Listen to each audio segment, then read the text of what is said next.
অবশেষে দক্ষিণবঙ্গে প্রবেশ করলো বর্ষা। কলকাতা সহ বেশ কয়েকটি জেলা ভিজতে পারে বৃষ্টিতে, এমনই খবর রয়েছে আলিপুর আবহাওয়া দপ্তর সূত্রে। তীব্র তাপদাহের পর অবশেষে দক্ষিণবঙ্গে প্রবেশ করলো বর্ষা। আগামী কয়েকদিনে বাকি জেলাও ভিজবে বৃষ্টিতে। আজ মেঘলা আকাশ থাকার সম্ভাবনা, বজ্রবিদ্যুৎ সহ বৃষ্টি হতে পারে বেশ কয়েকটি জেলায়। আমাদের সঙ্গে সরাসরি রয়েছে আমাদের প্রতিনিধি বিশ্বজিৎ পাল। বিশ্বজিৎ, আবহাওয়া দপ্তর সূত্রে কি খবর রয়েছে? দেখো পারমিতা, ইতিমধ্যেই কিন্তু বর্ষা প্রবেশ করেছে, অর্থাৎ দক্ষিণ পশ্চিম মৌসুমি বায়ু, সেই মৌসুমি বায়ু কিন্তু রাজ্যে প্রবেশ করেছিল গত 31 তারিখে, এবং তারপর থেকেই কিন্তু আস্তে আস্তে কিন্তু প্রবেশ করছে এই রাজ্যের বিভিন্ন জেলাগুলোতে, এবং প্রায় 6টি জেলাতে কিন্তু প্রবেশ করেছে।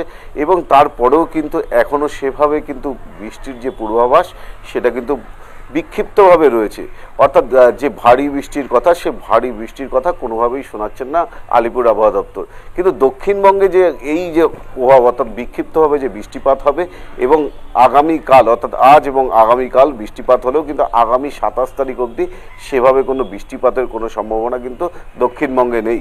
কিন্তু উত্তরবঙ্গের ক্ষেত্রে বৃষ্টি থামলেও কিন্তু আগামী সোমবারের পর থেকে আবারও ভারী বৃষ্টি হবে, এমনটাও কিন্তু আলিপুর আবহাওয়া দপ্তর জানাচ্ছে। এবং এই বৃষ্টির যে দক্ষিণ পশ্চিম মৌসুমি বায়ু প্রবেশ করাতেও যে তাপমাত্রা সেভাবে কিন্তু কমার লক্ষণ কিন্তু নেই, অর্থাৎ আজ এবং কাল তাপমাত্রা কম থাকলেও আগামী দিনে কিন্তু তাপমাত্রা আরও বাড়বে, এমনটা কিন্তু আলিপুর আবহাওয়া দপ্তর জানাচ্ছেন। আজকে সর্বোচ্চ তাপমাত্রা রয়েছে 31.5 ডিগ্রি এবং সর্বনিম্ন তাপমাত্রা 27.8 ডিগ্রি। কিন্তু এই যে তাপমাত্রা, সেই তাপমাত্রা কিন্তু আগামীকাল থেকে আবার আস্তে আস্তে বাড়বে।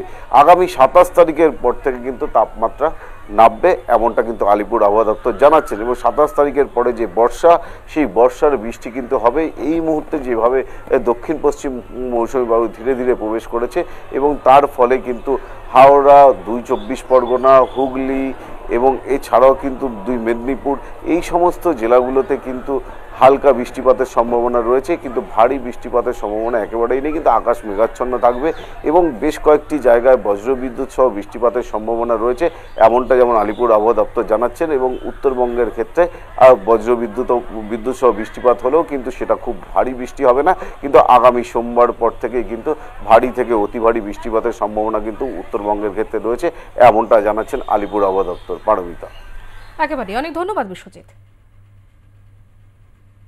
অবশেষে দক্ষিণবঙ্গে প্রবেশ করলো বর্ষা। কলকাতা সহ দক্ষিণবঙ্গের কয়েক জেলায় বৃষ্টি শুরু। আগামী কয়েকদিনে বাকি জেলাও ভিজবে বৃষ্টিতে, এবং 27 তারিখের পর থেকে যে একটা অস্বস্তিকর আবহাওয়া, অস্বস্তিকর পরিবেশ রয়েছে, সেক্ষেত্রে কিন্তু তাপমাত্রা অনেকটাই কমবে।